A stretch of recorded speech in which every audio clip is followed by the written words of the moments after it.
Machiegni kendo kwa Ramogi. Mine madhodho nyithindo jiw mondo odhodh nyithindo kuom dweche 6 ma ong'ere kaka exclusive breastfeeding e kinde ma ihingo juma mar dhoth ma ong'ere kaka breastfeeding week. Lipot ma ogol kod migawo mar thieth e kaunti ma Migori yango ni mana atamalo mag mine 60 kende ema dhodho nyithindo kuom dweche 6. Pisas ma ochung' ne chenro mag chiemo makare osiptal maduong' ma Migori Steve Yugi okono mine madhoth mondo odhodh nyithindo kuom dweche 6 ka owacho ni entiere kod ber mathoth ne nyathi kod kata miyo. Yugi okwayo joma ondiko ji tije mondo oket kuonde ma mine nyalo dhodho nyithindo.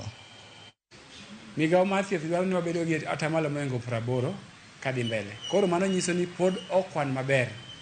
Indicator mar exclusive breastfeeding no okober ahinya nikech en piny mar the national average. Breast milk ok ng'iew, en onge pesa ne.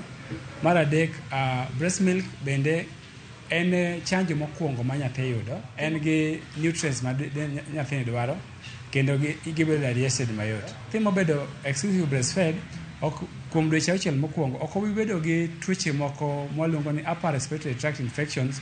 Example en kaka machalo pneumonia, machalo athung'a, tuoche machalo kaka diarrheal diseases machalo kaka diep.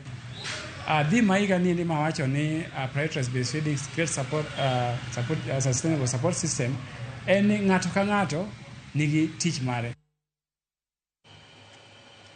Kwayo be pod ichwalo ne wuone mantiere kaunti ma